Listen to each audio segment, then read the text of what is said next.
Welcome to Risefield, where underdogs rise, justice wins, and every story reminds you, no one stays powerless forever.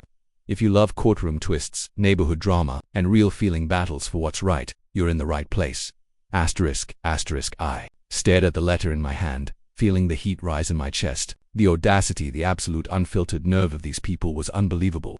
The Maple Creek Estates Homeowners Association demanded I remove my boat from my lake within 48 hours or face a $500 a day fine. They even threatened to have it towed at my expense. I actually laughed as I read the smug language oozing with fake authority.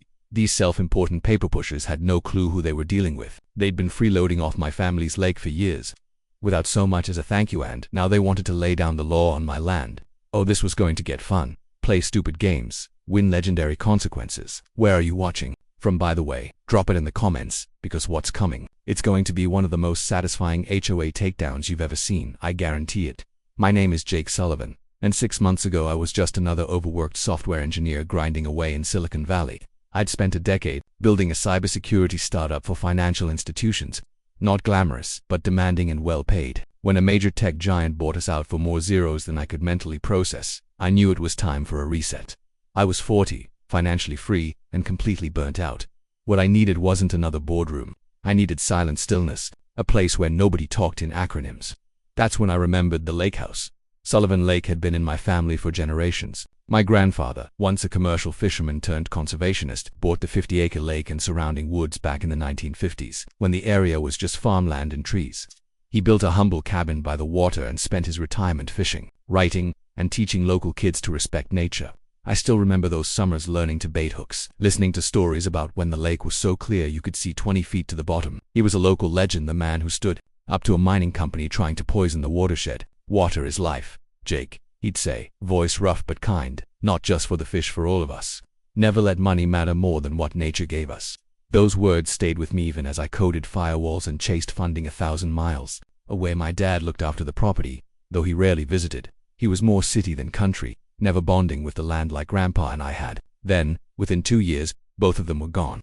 Grandpa passed at 92, peacefully. My dad unexpectedly, from a heart attack at 67. Suddenly the lake and the cabin were mine.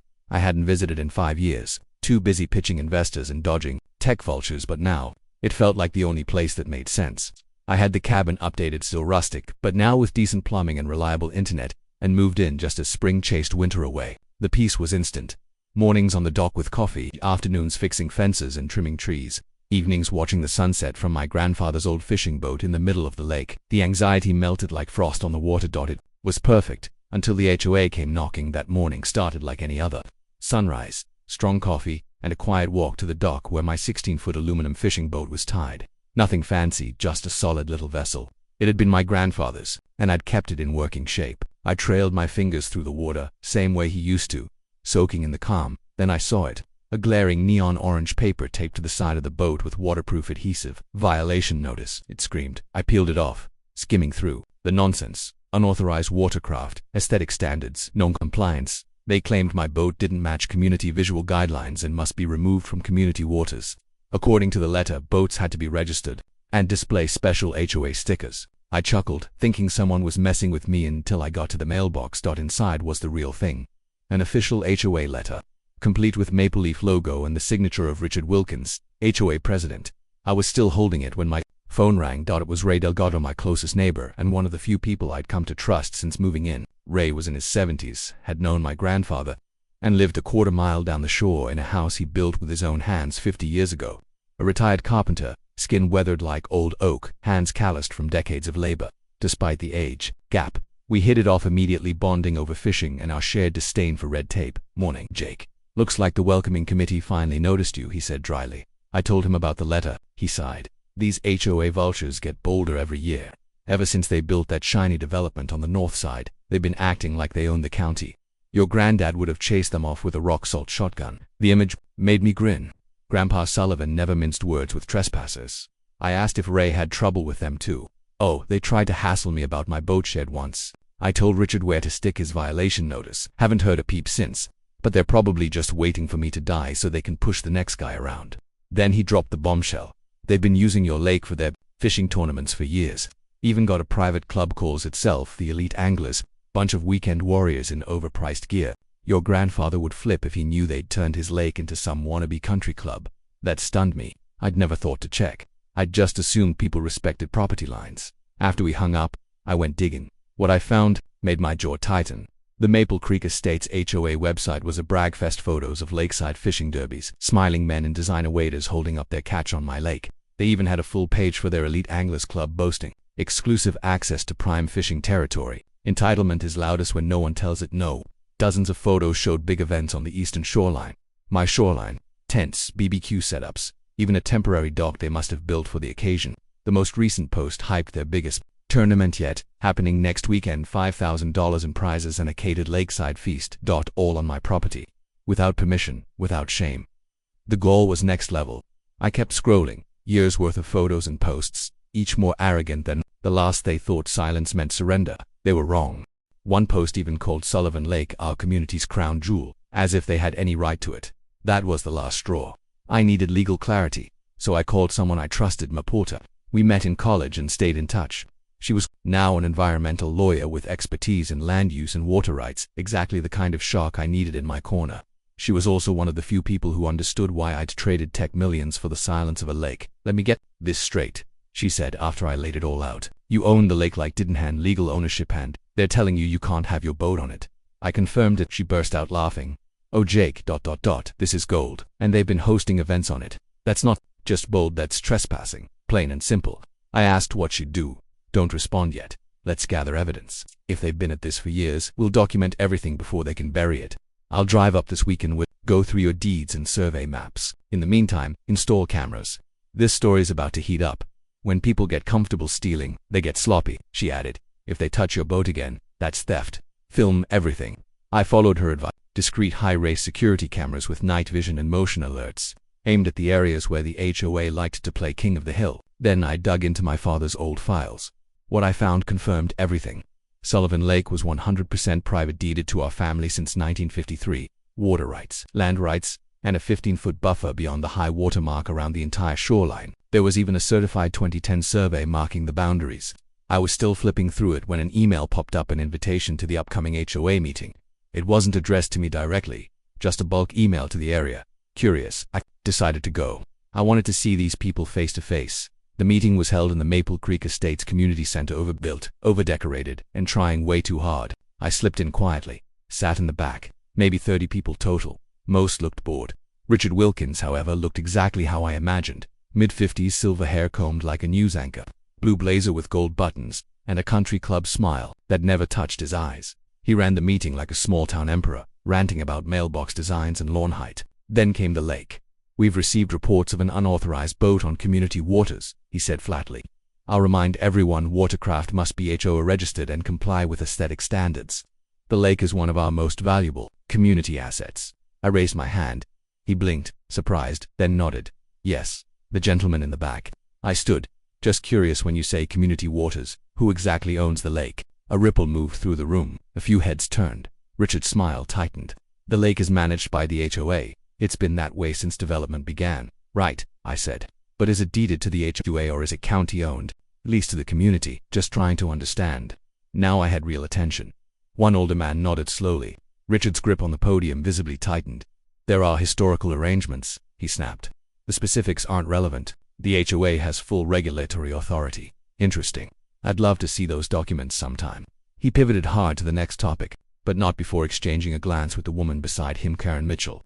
I'd later learn his vice president.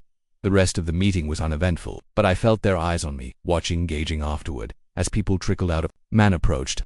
Gerald Thompson, president of the so-called Elite Anglers Club, early 60s, tanned face, firm handshake, expensive fishing vest, and a practiced smile. Don't believe we've met, he said. You're new to the area. I explained I'd recently moved back to my family's property. His eyebrows shot up. The old Sullivan place. We figured it was abandoned. There was something calculating in his eyes. It's not. Still, Sullivan land. I'm Jake Sullivan. My grandfather built that cabin. Recognition flickered. Ah, yes. I met your grandfather once. Quite a character. The tone made it clear it wasn't a compliment. Then he smiled again. We run a top-tier fishing club in Batonley, but maybe I could get you in. Best access to prime lake spots. The irony nearly made me laugh. Imagine offering someone access to their own front yard and expecting a thank you. I smiled politely. Sounds interesting. When's the next event? He lit up. Next Saturday. Our championship, East Shore. Thanks. I'll check it out, I said, already plotting how I'd document the whole thing as I turned to leave. I overheard hushed voices by the refreshment table. Wilkins, Karen Mitchell, and Gerald. I pretended to busy myself with coffee, straining to hear. Most was muffled, but one line cut through crystal clear. Accelerate the timeline. Handle the Sullivan situation before it's too late. Karen looked straight at me. The group moved farther away, their voices lower now. Whatever they were planning, it involved me, and they weren't happy I'd shown up. That as I walked to my car, I called Emma. They're hiding something, I told her. No doubt, she said. Wilkins dodging. Your ownership question says it all. And that timeline talk sounds like a development deal. Let's go over everything tomorrow. Just as I hung up, a sleek BMW slid into the spot beside mine. Window rolled down.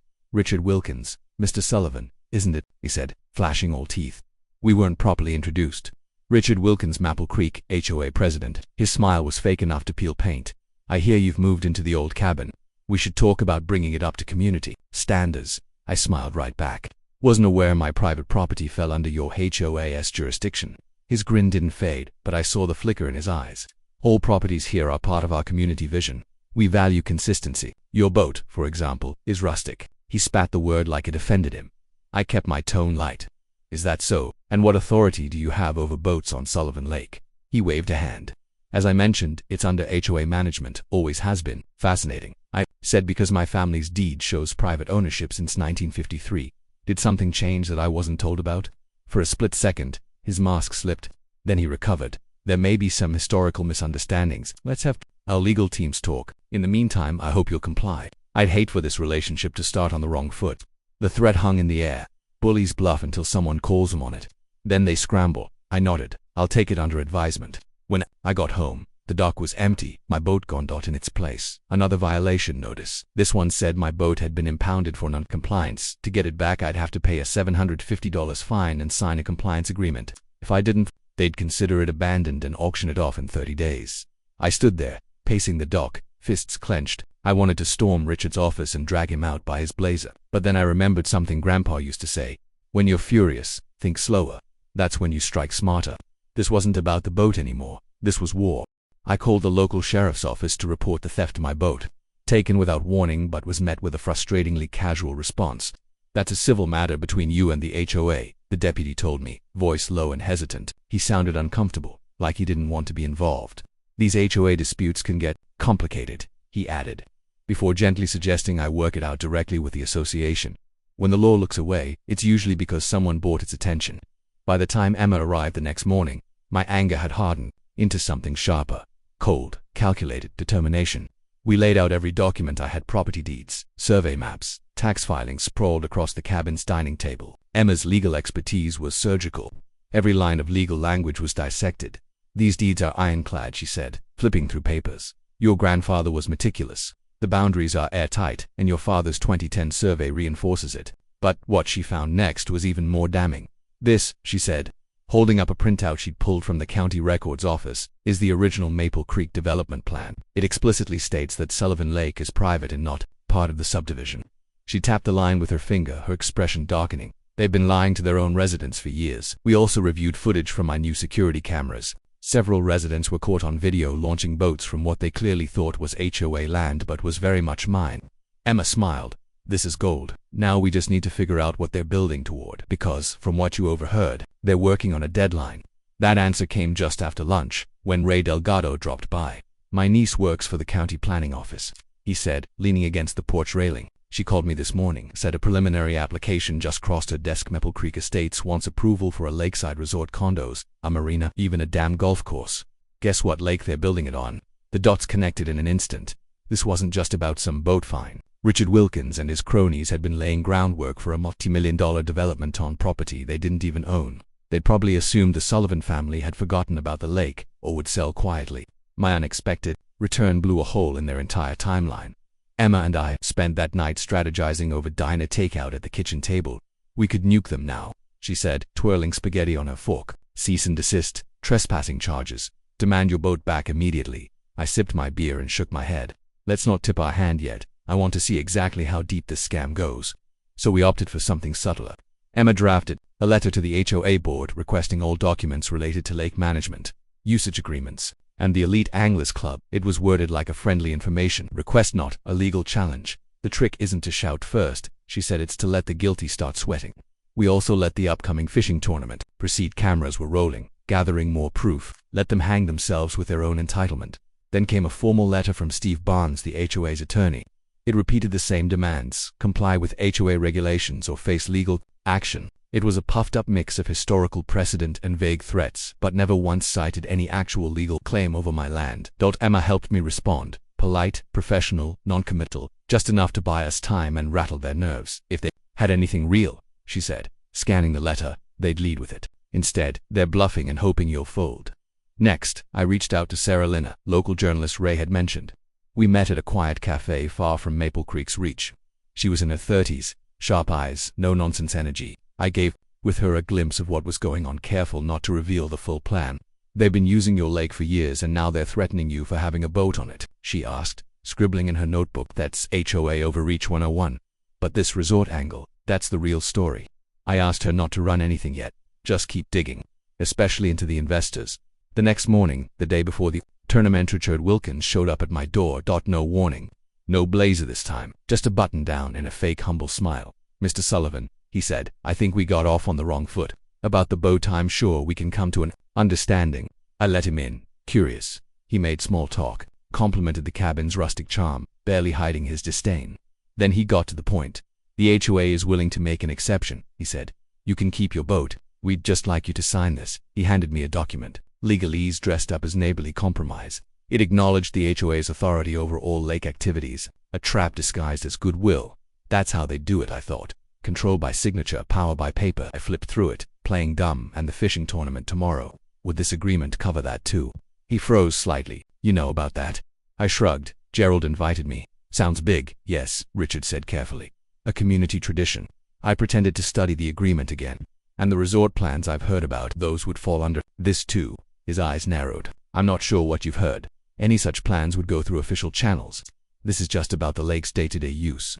He waved it off, but the tension in his shoulders betrayed him. I handed the paper back. I'll let my lawyer review it. She's quite interested in the lake's legal status. Richard's practiced mask slipped just for a moment. Mr. Sullivan, I'm trying to be reasonable, he said.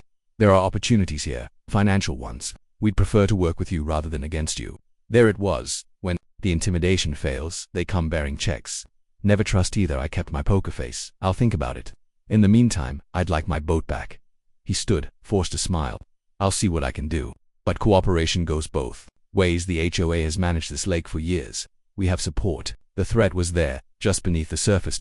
After he left, I called Emma. He just admitted they've got no legal ground. I told her, and he dangled a buy-in. Classic, she said. First they try to scare you, then they try to buy you. When neither works, they panic. The next morning, the fishing tournament kicked off. Clear skies, still water, perfect fishing weather. From the cabin, I watched trucks with trailers pull up to the east shore, my shore. Gerald Thompson was in full command, setting up tents, tables, even a portable bar. A massive banner read, 15th Annual Elite Anglers Championship presented by Maple Creek Estates HOA. I counted over 20 vehicles parked on my land and more rolling in by the minute. Game on. I called the local sheriff's office to report the theft, only to be met with a shrug and legal jargon. According to the deputy, this was a civil matter between me and the HOA.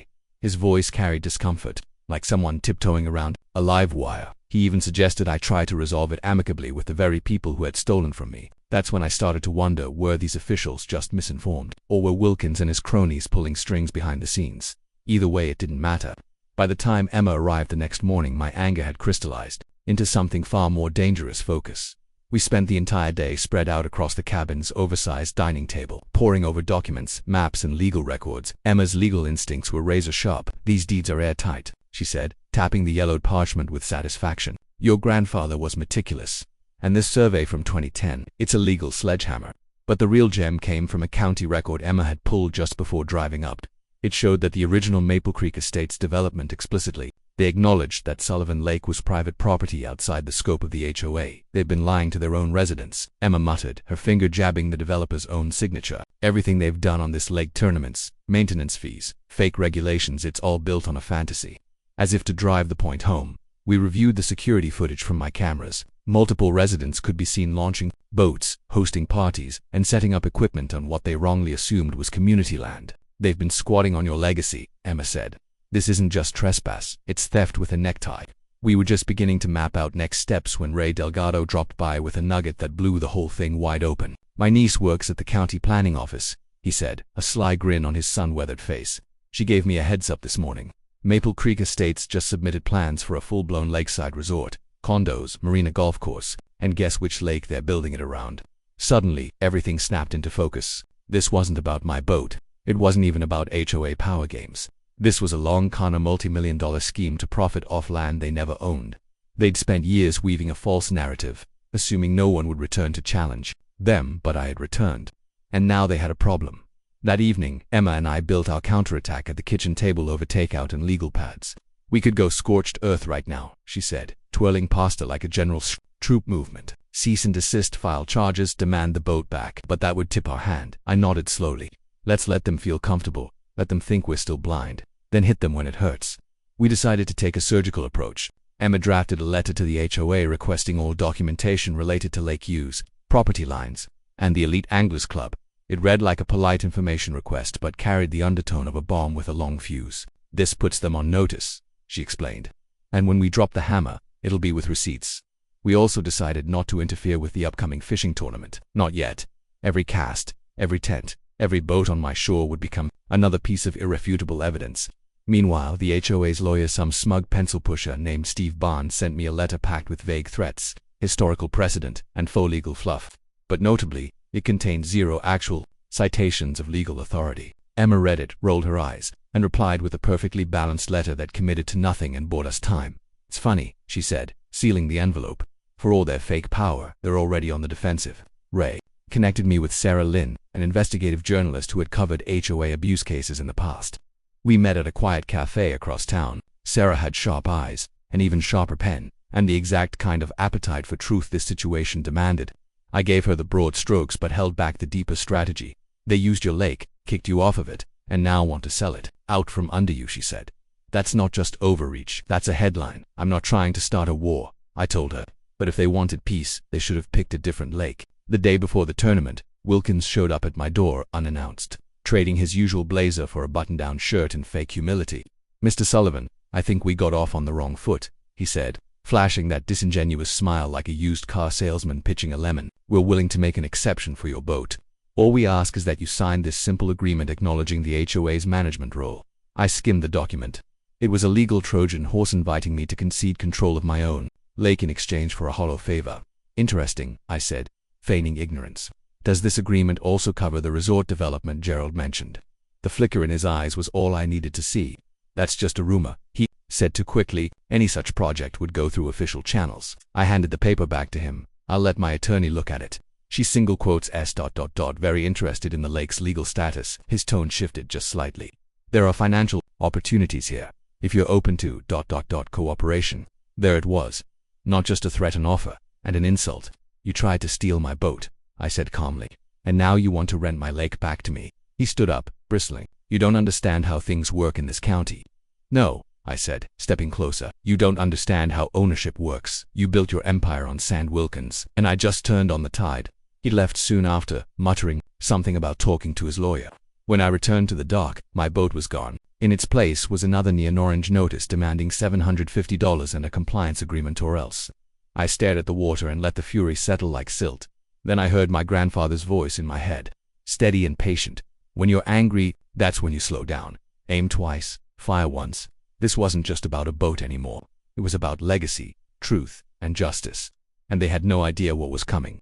Thanks for watching another Riseful original. If you enjoyed this story, smash that like button, share it with someone who needs to hear it, and drop your thoughts in the comments. We read everyone, and remember, true power isn't in revenge.